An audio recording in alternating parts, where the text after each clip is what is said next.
గారి press conference కు ఆహ్వానిస్తూ ఈ ప్రెస్ కాన్ఫరెన్స్ ను బీజేపీ రాష్ట్ర నాయకులు గౌరవ పార్లమెంట్ సభ్యులు ధర్మపురి అరవింద్ గారు మాట్లాడతారు.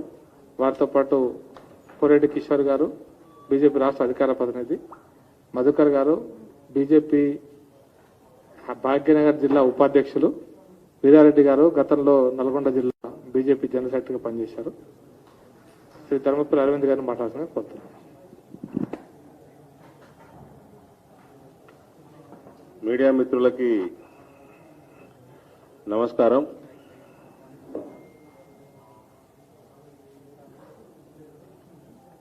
మన దగ్గర ఓ సామెత ఉన్నది, ఎవరు అత్త మీద కోపం దుత్త మీద తీసినట.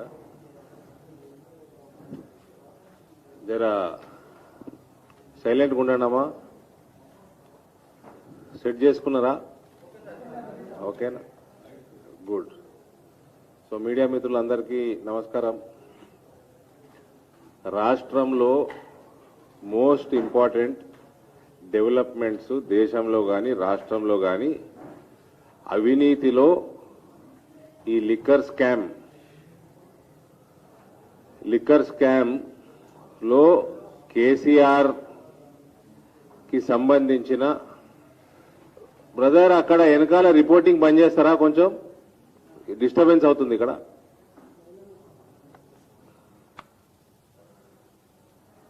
దేశంలో జరుగుతున్న అత్యంత పెద్ద పెద్ద అవినీతిలలో తెలంగాణ ముఖ్యమంత్రి హస్తం ఉండటం, ఆయన ఫ్రీక్వెంట్ గా పోయి పంజాబ్లో పోయి నేనేదో రైతులకి 5 లక్షలు ఇస్తున్నా 10 లక్షలు ఇస్తున్నా అన్న పేరు మీద లిక్కర్ స్కామ్లలో ఇన్వాల్వ్ కావటం, ఢిల్లీలలో మీటింగ్లు ఆమ్ ఆద్మీ పార్టీ వాళ్ళతోటి చేసి కేజ్రీవాల్ తోటి చేసి అదేదో BRS party national front federal front అనుకుంటా మాటల మీద హిడెన్ అజెండా ఏంటంటే వేల కోట్ల రూపాయల కుంభకోణాలు, ప్రభుత్వాల్ని ముంచటాలు. ఈయనకి తెలంగాణ ఒకటే ముంచింది, సరిపోలేదు ఈయనకి. ఇవాళ ఆమ్ ఆద్మీ పార్టీ భ్రష్టు పట్టడంలో కూడా ఈయన హస్తం ఉన్నది. ఇవన్నీ కూడా దగ్గరుండి ఫ్లైట్లు బుక్ చేసుకుంటా, హోటళ్లలో రూములు బుక్ చేసుకుంటా, కేసీఆర్ మీటింగ్లన్నీ కోఆర్డినేట్ చేసుకుంటా ఈ అవినీతిలా ఇన్వాల్వ్ అవుతున్నది కల్వకుంట్ల కవిత. అక్కడ లిక్కర్ పాలసీ విషయం, ఢిల్లీకి సంబంధించిన లిక్కర్ పాలసీ విషయంలో సిబిఐ ఎంక్వైరీ మొదలైంది. మనకు Aam Aadmi Party Manish Sisodia involvement, Arvind Kejriwal involvement clear గా కనబడతా ఉన్నది. ఈ లిక్కర్ పాలసీ తయారయ్యేటప్పుడు పోయిన సంవత్సరం కవిత ఇక్కడ ఎమ్మెల్సీ ఆమె రెగ్యులర్ గా జెట్ ఫ్లైట్లు తీసుకొని ఢిల్లీకి పోయి అక్కడ మీటింగ్లు ఏర్పాటు చేసి తద్వారా ఆ పాలసీ నుంచి బెనిఫిట్స్ పొందేటట్టు ఇక్కడ కంపెనీలతోటి అక్కడ ఫ్యాక్టరీలు అక్వైర్ చేయించుకొని ఆ లిక్కర్ పాలసీ లెక్క ప్రకారం మ్యానుఫ్యాక్చరర్ హోల్సేల్ చేయొద్దు, హోల్సేల్ చేసేటోడు రీటైల్ చేయొద్దు, రీటైల్ చేసేటోడు మ్యానుఫ్యాక్చర్ చేయొద్దు. ఇవన్నీ కూడా తుంగలోకి దొక్కి బేసిక్ గా ఆ పాలసీలో గవర్నమెంట్ సగానికి పైన షాపులు గవర్నమెంట్ నడిపిస్తా ఉంటుండే. ఢిల్లీ జోన్ల 32 జోన్లు ఉంటే ఢిల్లీలో 849 రీటైల్ లైసెన్సులు ఉంటే ఈ పాలసీ రాకంటే ముందు 475 గవర్నమెంట్ ఏజెన్సీలు రన్ చేస్తుండే. హోల్సేల్ వ్యాపారం కూడా గవర్నమెంట్ ఏజెన్సీ కర్ణాటకలో ఎట్లా రన్ అవుతుందో అదే పాలసీ పెడితే ఢిల్లీలో బాగుంటుందని ఈ పాలసీ ఏర్పడకంటే ముందు వాళ్ళు అదే గవర్నమెంట్ వేసుకున్న కమిషన్ కూడా రికమెండ్ చేసింది కమిటీ. ఆ తర్వాత ఈ పాలసీ వచ్చినాక పూర్తిగా 800లకు పైన దుకాణాలన్నీ కూడా ప్రైవేట్ వాళ్ళ చేతులకు పోయినాయి. హోల్సేల్ డిస్ట్రిబ్యూషను కమిషన్ 2% నుంచి 12% చేసేసారు. టోటల్ హోల్సేల్ డిస్ట్రిబ్యూషన్ కూడా ప్రైవేట్ వాళ్ళ చేతులకు ఇచ్చేసారు.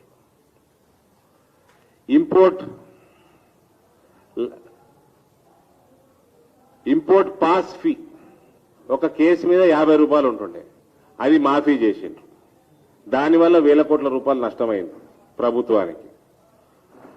కోవిడ్ సమయంలో ఈ పాలసీ వచ్చింది కాబట్టి టెండర్లలో పార్టిసిపేట్ చేసిన వాళ్ళ ఫీజు అంతా కూడా రిటర్న్ ఇచ్చిండ్రు కోవిడ్ పేరు మీద. అది 144 కోట్ల స్కామ్ ఉన్నది ఆడ. అదే రకంగా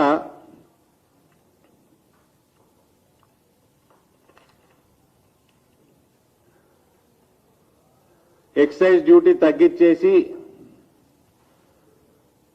19-20 4,200 కోట్లు ఉన్నది, 20-21 3,300 కోట్లకు పడ్డది. అంటే కోవిడ్ లా 11,000 కోట్లు తగ్గింది. ఇప్పుడు లేటెస్ట్ వీళ్ళు ఫీజు తగ్గించినాక 181 కోట్లకు పడ్డది. అటు ఇంపోర్ట్ పాస్ ఫీ తగ్గించి ఇట్లా ఎక్సైజ్ డ్యూటీ తగ్గించి సుమారు 6,500 కోట్ల రూపాయలు ఢిల్లీ గవర్నమెంట్ కి శటకోపం పెట్టింది ఆమ్ ఆద్మీ పార్టీ.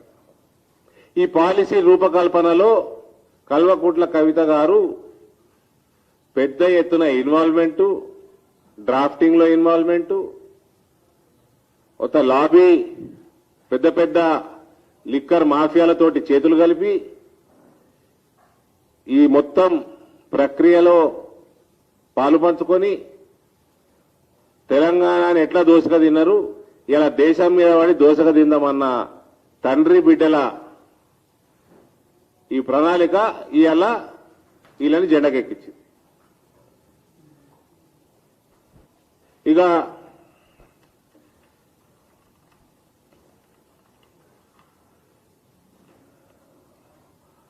కల్వకుంట్ల కవిత గారికి ఏమి ఇండైరెక్ట్ ఆమె ఏదో కడిగిన ముత్యం లెక్క మాట్లాడుతూ ఉన్నది. అవినీతిలో పూర్తిగా కూరుకుపోయి మొత్తం బుడద పూసుకున్న మనిషి కల్వకుంట్ల కవిత. ఈమె బ్యూటీ పార్లర్ పేరేందండి ఏదో ఉన్నది. ఆ బ్యూటీ పార్లర్లో ఏదైతే నడుపుతా ఉంటుందో ఈమె, దాంట్లో ఎవరో అభిషేక్ అని పార్ట్నరో మరి డైరెక్టరో ఏదో ఉన్నాడు. ఈమెకి సంబంధించిన కంపెనీలు ఏదైతే ఈ టోటల్ ఈ ఢిల్లీ ఆల్కహాల్ ఈ లిక్కర్ పాలసీ ద్వారా బెనిఫిట్ అయిన కంపెనీలలో డైరెక్టర్ అభిషేక్ అనే వ్యక్తి ఉన్నాడు. ఈమె బ్యూటీ పార్లర్ మనిషి. ఆ వైన్ కంపెనీల దాంట్లో కూడా ఆయననే డైరెక్టర్. అందుకనే కొద్ది నెలల నుంచి మనిషి కనబడతలేదు. ఈ చుట్టుపక్కల ఉన్న బేనామీలు ఏవైతే ఉన్నారో వాళ్ళ ఫోన్లు ఆఫ్, దేశాలు రాష్ట్రాలు వదులుకొని పారిపోయి ఉన్నారు, ఎవరికి అందుబాటులో లేరు. కోట్లాది రూపాయలు మేడం గారు తీసుకొని ఈ పాలసీ ఇక్కడ మన దక్షిణాద ఉన్న తెలుగు వ్యాపారులు, తెలుగు ఇతర రాష్ట్రాలు కర్ణాటక గాని ఇతర రాష్ట్రాల వ్యాపారులు వాళ్ళందరితోటి నార్త్ లో బిజినెస్ లిప్పించి కోట్ల రూపాయలు వేసుకుపోయి ఆమె సొంతంగా పార్ట్నర్షిప్ బేనామీ పేర్ల మీద పెట్టుకొని ఈ రకంగా మొత్తం పూర్తిగా అవినీతిలో కూరుకుపోయిన మహిళ కేసీఆర్ బిడ్డే. మళ్ళా దీంట్లో పూర్తిగా కేసీఆర్ కి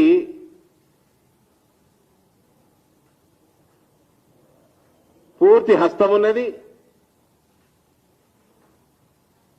ఆయన నాలెడ్జ్లో ఉండే జరుగుతున్నది. ఈ మొత్తం కుటుంబం తెలంగాణ రాష్ట్రంలోనే కాదు భారతదేశం మొత్తంగా చీడపురుగులుగా తయారయ్యారు. మళ్ళా దీనికి పంజాబ్ రైతుల పేరు ఈయన ట్రిప్పుల కోసం ఏదో భారతీయ జనతా పార్టీకి వ్యతిరేకంగానంటే ఈయన టెంట్ కడతారట. ఆ టెంటు కట్టిండా లేదా కానీ ఆ టెంటులో మాత్రం మందు ప్రవాహం కొనసాగుతా ఉన్నది, లిక్కర్. ఆ ఫెడరల్ టెంటా మరి లిక్కర్ టెంటా అన్నది కల్వకుంట్ల కవిత చెప్పాలి.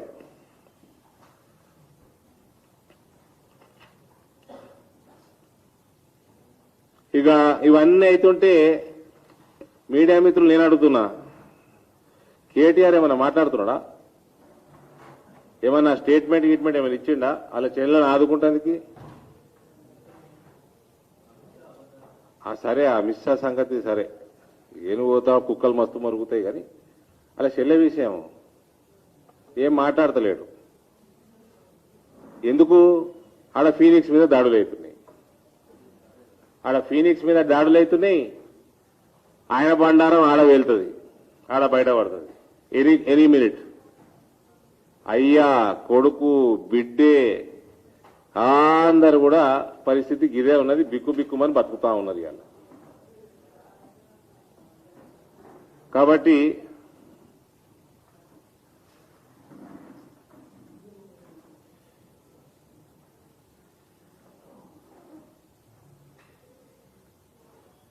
That is the reason KTR बाहर नहीं आ रहा, क्योंकि उसका इन्वॉल्वमेंट फिनिक्स के साथ है, फिनिक्स पे रेड चल रहे, उधर भी प्राइमा फेसी एविडेंस है. फिनिक्स से मुझे ये सुनाई दे रहा है कि जागृति जो कविता का एनजीओ है उसमें बहुत सारा फंडिंग गया हुआ है. ఈమె సద్దులో బతుకమ్మ అంటది, సద్దులేమో మందికి, ఈమెకేమో దుద్దులు ఈమె చెవులకి. సో మొత్తం ఇది రాష్ట్రం మొత్తంలో ఇవాళ ముఖ్యమంత్రి ఆయన కుటుంబం మొత్తం సిబిఐ, ఈడీ, ఇన్కమ్ ట్యాక్స్ ఇరికి ఉన్నారు. వీళ్ళు ఈ రకంగా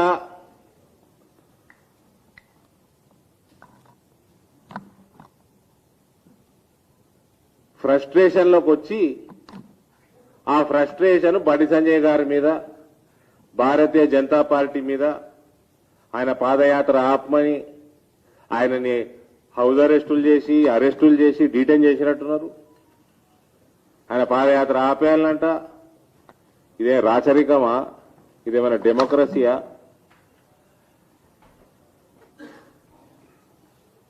తెలంగాణ ప్రజలన్నీ కూడా గమనిస్తున్నారు. మతి కోల్పోయి అవినీతిలో కూరుకుపోయి అవన్నీ బయటకు వస్తున్నాయని ఆ ఫ్రస్ట్రేషన్ అంతా భారతీయ జనతా పార్టీ నాయకుల మీద తీయటం ఇది చాలా దురదృష్టకరం. కల్వకుంట్ల కవిత గారు ఈ మొత్తం లిక్కర్ స్కామ్ లో ఆమె కూరుకుపోయింది కాబట్టి 4 రోజులు, ఎక్కువ కాలం కూడా పట్టదండి, సిబిఐ ఎంక్వైరీలో కొంతకాలం వెయిట్ చేస్తే టోటల్ ఎవిడెన్స్ తోటి సిబిఐ రిపోర్ట్లో కూడా ఆమె ముద్దాయిగా తేలుతుంది. ఈ ప్రైమా ఫసి ఉన్నందువల్ల ఆమె తక్షణమే రాజీనామా చేయాలి. వాళ్ళ తండ్రి కూడా ఎటువంటి మీటింగులు చేసి ఎక్కడైనా కూడా కొంచెం కూడా బయటకు వస్తే ఆయన కూడా ముఖ్యమంత్రి పదవిలో కూర్చోనడానికి అన్నారు. ఆయన పిల్లలందరూ కూడా ఇటువంటి కుంభకోణాలలో ఇరుకుపోయినప్పుడు దట్టు ఆయన నాలెడ్జ్లో ఉంచి ఆయన కొనసాగడానికి వీల్లేదు.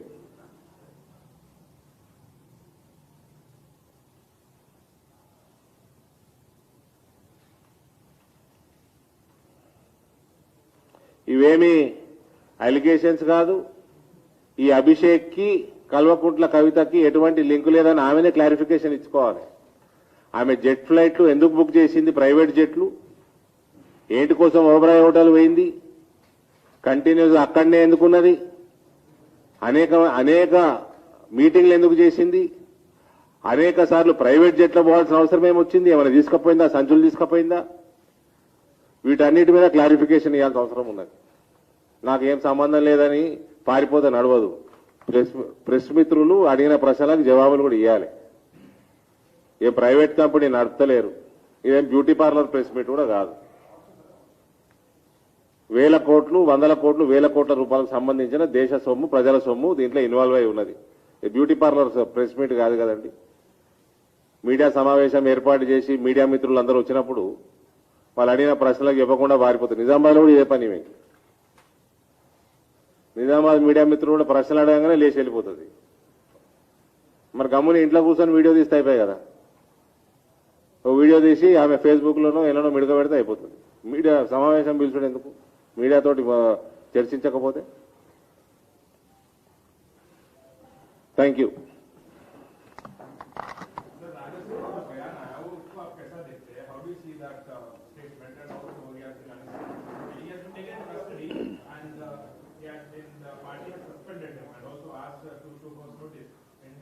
Why he shouldn't be expelled from the party? How do you see this? And on the other hand, MIM leaders are giving surpluses into the statements. How do you see this? See, I have no access to his video, so I cannot make a comment on this. If party has taken some decision, then as a party's disciplinary member, we will have to just abide by it. But I have not seen his video, neither it is accessible to me.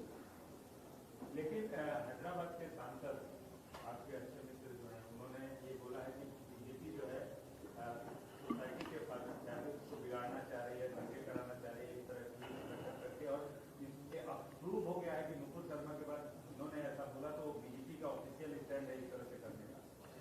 देखिए, हमारे जो आप जैसे बोले हमारे प्रिय मित्र ओवैसी साहब को एक बार 2014 से कितने सीरियल ब्लास्ट हुए उसके ऊपर नजर रखना चाहिए। जब उनके प्रिय मित्र जो पुराने मित्र कांग्रेस वाले थे, मेरी जितनी तक मेमोरी है, तकरीबन 1100 लोग सीरियल बॉम्ब ब्लास्ट में मर चुके इस देश में। Innocent Indians have died. 2014 के बाद एक भी सीरियल बॉम्ब ब्लास्ट आज तक नहीं है। और अगर ओवैसी जी इस देश में आराम से पीसफुली हर स्टेट में जिधर भी इलेक्शन होता है वो वहां पर उनका पार्टी करता है, वह वहां पर चुनाव प्रचार करते हैं, वो सब इतना स्मूथली चल रहा है, इसका मतलब है मोदी जी की सरकार में लॉ एंड ऑर्डर परफेक्ट चल रहा है।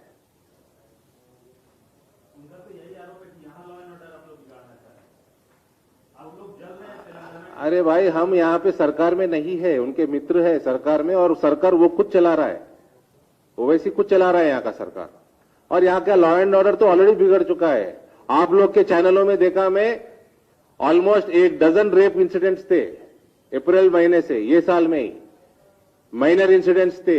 हमारे ओवैसी के न जाने समधी होते या रिश्तेदार लगते, हमारे यहाँ के होम मिनिस्टर डिप्टी सीएम साहब के फैमिली उसमें इन्वॉल्वमेंट था, कहीं एमएलए के फैमिली इन्वॉल्वमेंट है, उनके पार्टी का एमएलए का इन्वॉल्वमेंट है। यहां पे तो हमारा सरकार नहीं है ना भाई, यहां पे तो उनका सरकार है, ओवैसी का सरकार है। वो हमारे पे कैसे ब्लेम करेंगे कि हम बिगाड़ रहे हैं।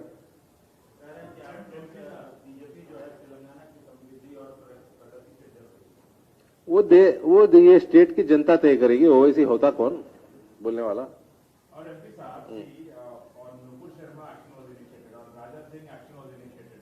So on the other hand, Associate Owaisi is stating, like my colleague has asked a question, that he's stating that it has become the official policy of the BJP party to make derogatory statements or blasphemous statements against Prophet Muhammad. So what would you like to state? And also, MIM party's MP Imtiaz Jalil has said that Nupur Sharma should be beheaded. And now MIM corporator Zafar Khan has come out and said that Qatl se juda hona chahiye. So how do you see these statements, slogans, and what would you like to state? I request Asaduddin Owaisi to advise his brother first, then advise the society. Let him advise his younger brother how to live in a civilized society and in a secular country. Then देश बाद में सुनेगा, पहले आपके भाई को सुना दीजिए। धन्यवाद।